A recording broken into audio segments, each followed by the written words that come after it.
Hey everybody, it's JB the Ranch Mechanic coming at you today with a carpentry video, I guess. I'm not a carpenter, but we're in this little pop-out camp trailer that the boss's family takes up on the mountain with them when they do cattle branding every spring. This is something that they stay in, that way they don't have to travel all the way back down here. It's usually a couple hours away up in the middle of nowhere. So unfortunately, that one of the outside seals on this camp trailer got damaged. Apparently, actually, what happened is they were driving this thing down the highway some years back when it was a lot newer, and a buck ran smack dab into this side of the trailer right over here and caved the whole thing in. So they took it back to the dealership where they bought it from, and they repaired it, and didn't do a very good job. And one of the outside seams of the body panels out here, they just filled with a bunch of caulk, and of course that has failed, and it has allowed water to get in this wall, and this whole area here by the door, I mean, it's just rotten. I mean, as you can see, this is just, I cut this flooring out and it just turned into powder. This is just chipboard plywood. I use this little Milwaukee oscillating trim saw, and I never really understood the point of these things until I started doing flooring. I've done the floors in my house and two of the houses here so far with the LifeProof flooring you buy at Home Depot, that snap-in vinyl. That stuff is amazing, and we're going to actually put that in here. So this thing is great for, I mean, it just laced right through this pretty soft wood, and it just completely pulverized it, and you can get pretty nice straight cuts with it if you take your time and know what you're doing. It did the job just fine. What I'm going to be doing to fix this floor is I'm just going to screw in some additional 2x4s here, and then on each end. And we're going to cut a patch panel and just put some fresh plywood down there, and then we'll put that LifeProof flooring on top of that. It's not the way I want to do this. This whole bottom of this wall is just completely rotten, and it's very wet.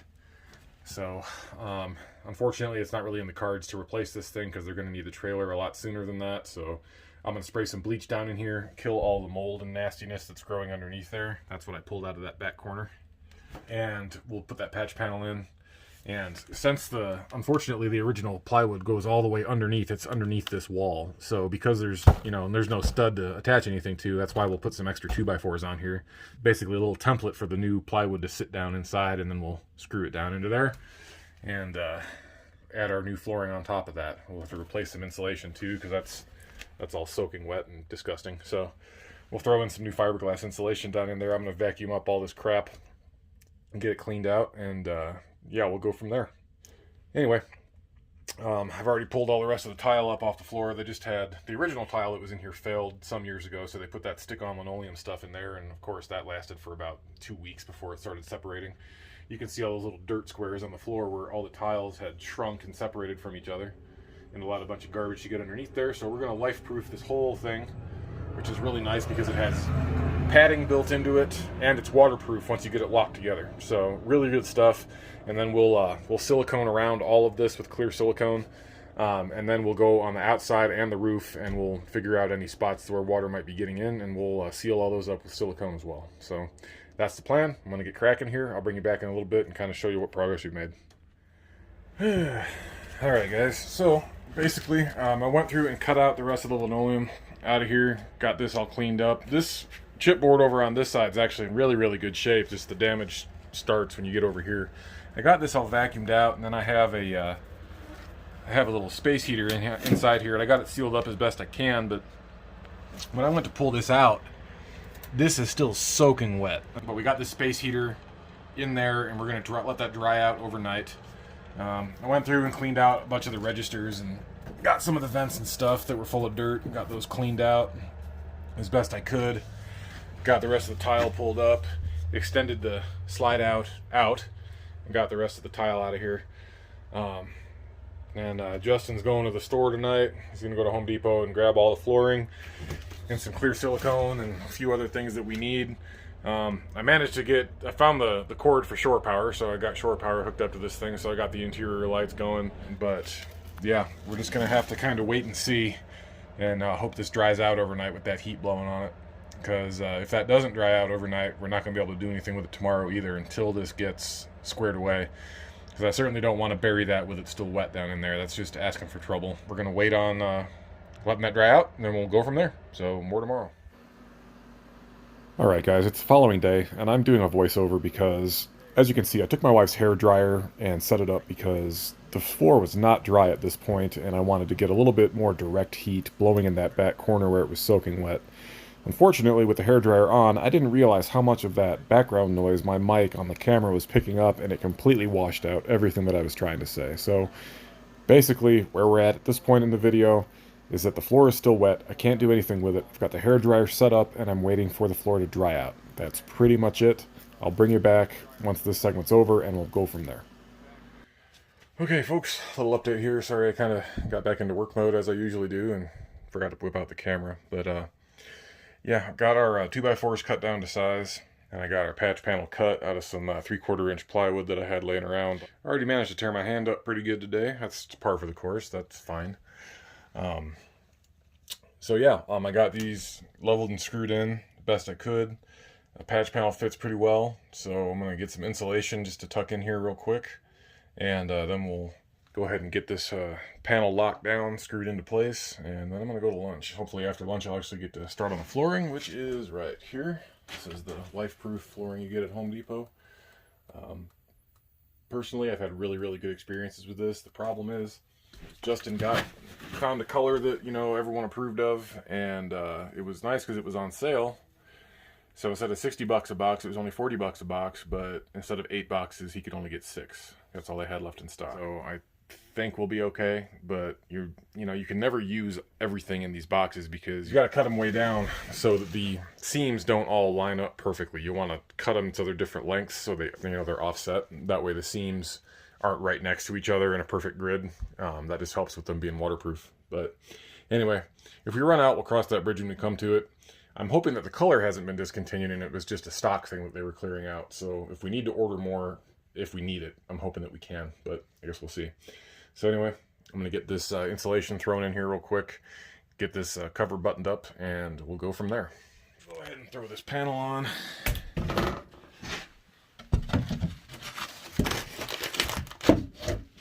Ta-da! Ouch. Ow! Okay. Okay. And we're done.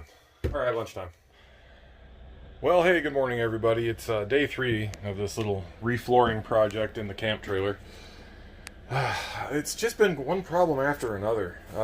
For whatever reason, last night I came in and went to turn the lights on and they were super dim and it was running off the batteries. So we lost shore power. Not sure why. So this morning I went back out, traced all the wires going into the shop and everything off of our extension cord, checked the hookup, replugged that in, make sure everything was tight. And I checked it now and the battery indicator indicates full, so that means that it's charging. Last night it was at 1/3 and the lights were super dim, but I went to turn the lights on and you can hear that humming. That's the main circuit breaker panel right there.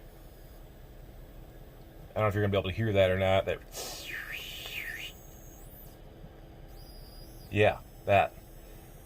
So I'm not sure what the converter is doing in there, but it doesn't sound very good. So I'm gonna leave the lights off. Yesterday it was kind of strange. Outlet stopped working, so I had to run an extension cord in to plug the vacuum in. So the light still worked, but the outlets did not. Humming stopped inside there, which I'm not sure if is a good thing or a bad thing. Let's see if we have any power on our outlets. Because the GFI, the only GFI outlet is back there by the sink. And it would not reset and it would not test. So I don't know what was going on with it. And all the outlets in here are tied into that one GFI. So if that pops, then none of them work. So we got outlets today at least. Turn that light back off since I don't really need it. Anyway, that's not even the biggest problem. I went to install our LifeProof flooring yesterday.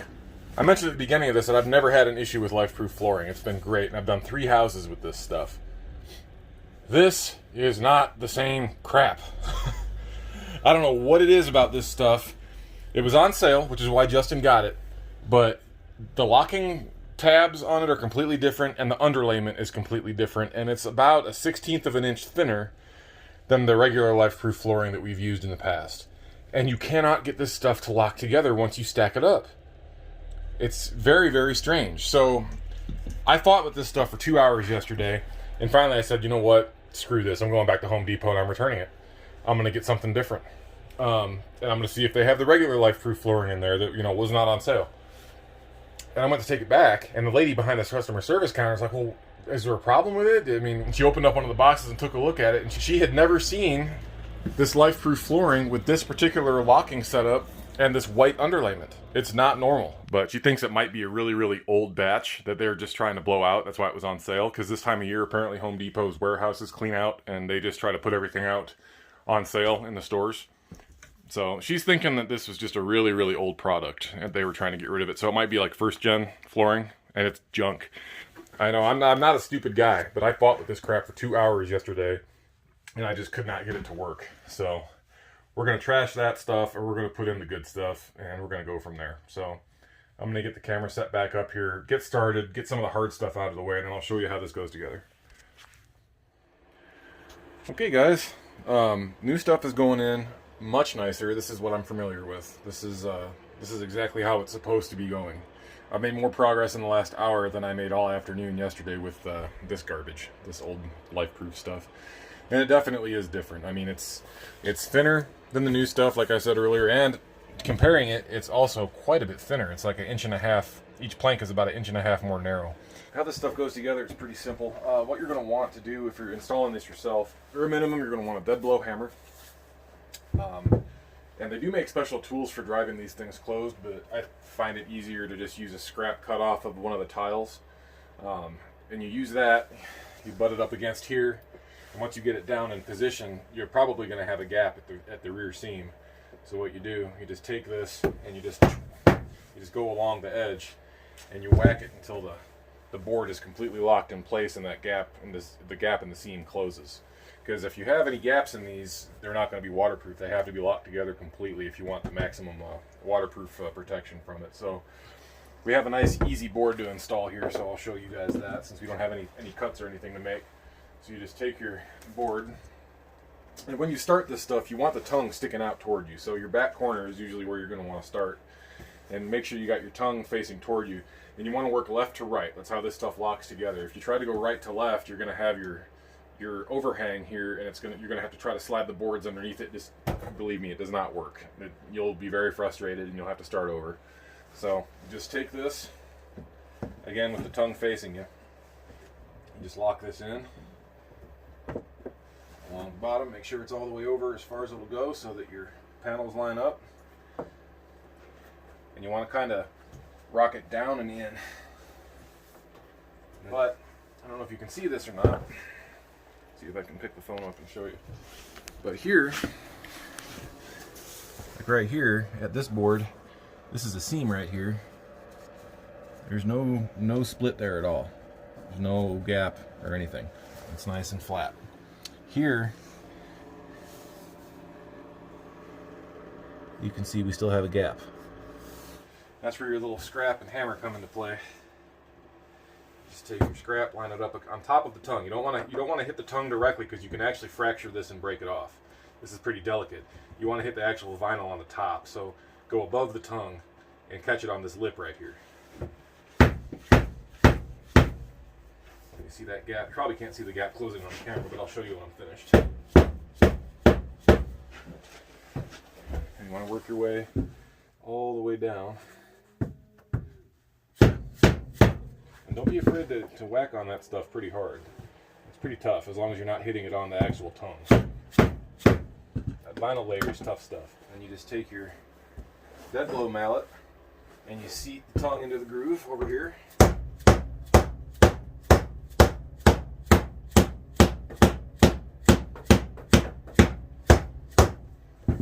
Until you run your fingers across that and you can't feel any lip.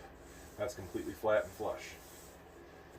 So now you can see that gap that we had previously has closed up, and it's a nice contiguous piece of flooring. We don't have to worry about anything getting in between there and causing a problem. So it seals up very nicely. So basically the process remains the same.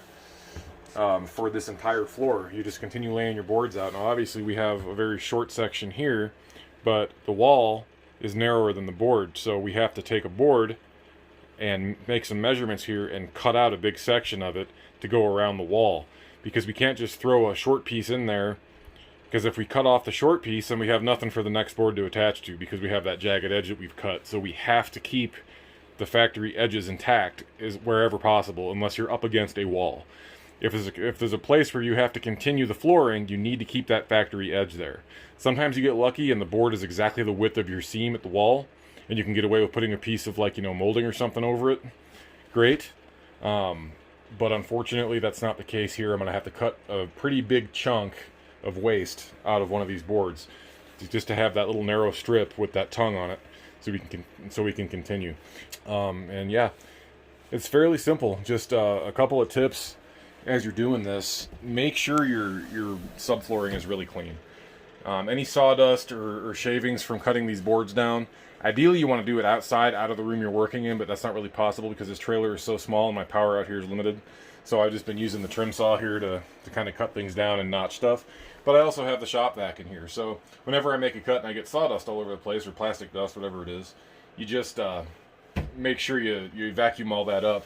You just want bare wood under your underlayment here. You don't want to have a bunch of junk underneath there, because it's going to make it very difficult to get these boards to seat properly unless your surface is pretty close to being true and flat. So just something to keep in mind. But other than that, just keep your work area clean, make your cuts, and get it laid out. So it's really easy to install. Anybody can do it as long as they've read the instructions, and there's plenty of YouTube videos that go into a pretty great deal of depth on this stuff, which is why I'm just kind of glossing over it real quick. So if you want to go check some of those out, I'm sure you can find whatever you need on YouTube. But it takes a really ratty, nasty floor and makes it look very nice. It's not cheap. It's about $60 a box for about 40 square feet of coverage. But they say 40 square feet of coverage. That's not entirely accurate. You're going to get a little bit less than that, just because you're going to have waste. You're going to have cutoffs. You're going to have areas that you need to trim. You're going to have board ends that you can't use, like what I had left over after messing with all this stuff yesterday. It's just the way it goes. That's just how this flooring has to be installed. And that's okay. That's kind of part of the deal. So I would always overestimate when you're ordering this stuff. Find a color that you want and get 2 or 3 boxes more than what your square footage requirements are, just because of the waste that you're going to have with it. And if you don't end up using those extra boxes, take them back and get a refund. Home Depot will give you a refund, no questions asked, on this stuff. They're really good about that. While I was thinking about this, when you're cutting these things to length, it's very, very easy. I mean, you can cut it just like you'd cut a wood plank. I mean, you can use a table saw, you can use a chop saw, you can use a radial saw, you can use a miter saw, whatever saw you want. Or if you don't have access to power tools and you need to do it quickly by hand, you mark out where you want to cut it, you score it with your utility knife, and then you just break it over your knee. You might have to cut the rubber underlayment once the vinyl breaks, but really that's it. But while you're doing that, you'll notice that I have this plank backwards. I've got the tongue facing the other boards, whereas the tongue on all the ones you're installing is facing outward. Well, why is that? Well, it's very, very important when you do this, you do it backwards. And I know that makes no sense right now, but you'll understand in a second. The length of board you need is here. This is your excess. But you need to make sure, like I mentioned earlier, that your factory edges are there so that you can attach these boards properly. If you were to have this facing the right way and then you cut it on this end and cut it to length, guess what? You've got a cut off edge that you can't attach to your tongue and groove here. So you need to make sure that your cut off edges are always toward your wall where your trim is going to cover it, or whatever you're going to be doing to cover it. But that's very important. I've made that mistake several times on the first house that I did, well, actually my house, when I was doing this, and wasted a couple of boards that way, unfortunately. But you need to flip this around, basically cut off the excess on the end that's going to be facing the wall. You need to make sure that your tongue and groove remains intact so you can properly attach these boards, okay? So let me set this thing back up and I'll show you an example. I've already got the cutoff line marked and scored, but so I've taken my razor blade and I actually slipped once. Oops, that's okay. But you just take it and just break it over your knee. Ta-da, done. and it breaks off usually pretty clean. It didn't break all that clean right there, but it's pretty easy. You can take your razor blade and go in there and clean that up, and it just shaves right off. See, done. Nice flat edge. And if you didn't get enough the first time, make another pass, just like whittling. And there you go. And then that will be the perfect length for your install. Now, I'm not done with this board yet, obviously. See, that lines up perfectly now. But I need to notch it out so that it fits around here and the board will tuck in. So you just measure out whatever your length you need, go in, and then make a straight line going down to the end, and you're done. And you can put it in. But just wanted to throw that out there. While I had to do it, figured I'd show you. That's that. Well, good morning, everybody. Day 4, and we're continuing on this flooring project. I'm kind of to the point now where I'm getting into the more intricate stuff, going around the furniture and whatnot. And you know I said you got to start from one corner and work your way out, but what do you do when you've got planks that have started over here and then they've worked your way out, and then you come over here and you got to go backwards? Well, it's kind of a thing where you have to get your outer panel cut to fit first, which I had to notch it out to go all the way around this these little benches for the table and the galley here. And then what you'll do is cut whatever planks you need to fit in this space. Then you pull this one out and you start from your edge and work your way out just as you would if you were starting from scratch. So it's a little bit of a convoluted process, but you know, once you get the difficult part done, really now all I have to do is cut a couple of planks to the correct length to fit in here, and then rip one down to the correct width, because I think it's going to be 2 full planks and then maybe a half or a quarter of another one to fill this space. But as you go, like obviously you'll notice here I've got the deck plates for the table, the removable table. I'm just marking where the hole position is. It's a 2.5 inch hole, so I have a 2.5 inch hole saw there. So I've marked the position here on this first one, and then once I get this second plank put in, I'll pop a hole there, and then same thing over for the other one. Just got to mark them as you go to make sure you don't, cover the whole thing and then you don't know where you're supposed to drill. Because that is kind of important, because these deck plates have 2 vertical posts that go in them. They have to line up perfectly so the table can sit down on those posts. So if you get the hole drilled incorrectly, that table will never go back on there the right way. So that is kind of an important detail.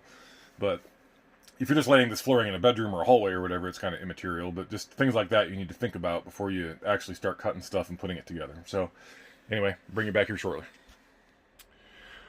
Alright guys, got those boards installed for the table area here, and I got the holes drilled. A really helpful tool here is something like either a Ladyfoot or this little like Mac PB17. It's a 14-inch rolling pry bar. These things are great for installing this flooring, because when you've got a soft surface that you're going up against, like this carpet with a little bit of padding, underneath it, when you go to lay these things down and then try to tap them together, they're not going to want to go together because it's going to want to flex and move with that padding. So I can hook this thing back in behind there. I mean, it's all put together now, so it's kind of tough to get it back there, but that's what I did. I hooked this back behind it and let it sit down in there like this, so it was kind of bracing up against it, and then I could drive these boards together. And another thing, this first hole was pretty easy, because it's only, the seam of the board is right here. So I could mark out half, and then when I put the other board on, I just drilled it based on where I had this half moon drawn. This back one, unfortunately, that was right in the middle of the board. Well, not in the middle, but it was offset away from the edge. So it was not between 2 boards. But an easy way to figure that out is that if you know your hole diameter, which is a 2.5 inch hole, you can just measure in and put a straight line marking to the furthest edge of the hole. So you measure this, and I measured from the very edge of the board to the furthest point on the hole. That was 3.25 inches. So 2 vertical lines, 3.25 inches in, and then you just connect them across, and then when you drop your hole saw in there, all you got to do is connect 3 sides with your hole saw, and boom, you're right in the middle of where your hole's supposed to be. That's a pretty easy way of figuring that kind of stuff out, in case you're not familiar with how to do that. So the only other issue that I'm facing is that these little deck plates have these notches, those little gussets molded into them, presumably for strength, but that's not allowing these things to sit down flush in here. So I'm gonna have to chamfer the top of these holes, I guess, a little bit to get those things to sit down in there properly, but that's not a big deal. So anyway, I'll do that later. Right now I want to get the rest of this flooring laid out, so let's see what we can do here. Well folks, we're moving right along here. got a good portion of the galley done. Got the bedroom completely done. I showed you earlier, got all that knocked out, and I'm working my way back toward the bathroom. Nothing is straight. And, I mean, all of these walls are crooked in this thing, which I guess is kind of par for the course for a trailer. Everything shifts around. I also want to show you this. I put a brand new blade on this oscillating trim saw yesterday. This was brand new. And yeah, I know it says wood blade. This is not wood. It's way tougher than wood. But let me see if I can zoom in a bit. Look at that. There ain't no teeth left. It was basically friction melting this stuff as I was trying to cut with it. And, you know, that works okay, but it leaves a really jagged, nasty edge and a bunch of melted plastic and crap that you have to chip off. But the tops of these teeth were gone after the first cut that I made with this thing yesterday. And granted, these are Dremel bits, but, I mean, they're made for these types of multi-tools. So, I mean, it fits on there. The arbor's the same. But I have since switched to I just put a brand new carbide-tipped blade on there. So I guess we'll see if that works any better. Or lasts any longer anyway. But anyway, we're getting down to the last little bit here. This is kind of where it gets to become a pain in the butt because you have to hammer these boards into place hitting them this way. So getting a hammer under here to whack these things into position becomes a chore. That's where this pry bar and everything really starts becoming worth its weight in gold. Anyway, I'm going to keep cracking along here. I got a nice angled cut to make to fit back in this corner by the bathroom. So, but hopefully that carbide blade works a little better. I just thought that was kind of interesting. You see a brand new blade that lasted basically one cut, and I've been using it ever since then, and the teeth are just completely gone. So this composite that they use in this vinyl flooring is very, very tough stuff. It's not anything like wood as far as its composition goes. You need to use, I mean, I even used a metal blade on it yesterday, and the metal blade sheared off almost immediately as well. So again, I'm hoping the carbide bit works better. We'll see. All right, I'm going to get back to work. Well, hey, good morning, everybody. It is Friday morning, day 5 of this trailer reflooring project. I have no idea where I left off yesterday. Yesterday I got really frustrated trying to get these last little bits done, but I did get them done. All the flooring is in, the electrical is run through, and I actually cut out a hole in a notch and resecured the wiring into the little grommet, into the new flooring and all that stuff. So I honestly don't remember where I left off yesterday as far as documenting everything. I think that I was just about to this point, but now it's all done. All the flooring has been cut and put in. Got the door secured back there. Got the little trim piece, the transition piece for the door done. I've got the transition piece for the main door put in. The plastic handle on the outer door broke off, so I epoxied that back on. Just a lot of little odds and ends and stuff that I was working on yesterday at the end of the day. But now the boss wants me to trim out this whole thing with quarter round. So, and I can see why. I mean, originally we weren't going to do that, but you know, some of the gaps are too big to fill with silicone, so he wants me to go around with quarter round and cut and install that. So that is going to be my next project, and that's probably going to take just as much time as the flooring did to get everything right. So we got to do quarter round around the perimeter of the entire floor. And then I have to fix the roof and the wall that's damaged on the outside where all that water was getting in to begin with. But the majority of this is done. I don't have any quarter round trim here, so I'm going to have to run into town either today or tomorrow and go get some. Today's Friday, and tomorrow's a half day for me. I might just take the morning and go do that. So I did finally get some more. I went to get my staple gun out yesterday, and I was out of staples, so the boss picked up some T50 staples for me yesterday. So get all this put back together, get this carpet restapled, and get these boards put back on and everything, just to get that kind of knocked out and make that look nice again.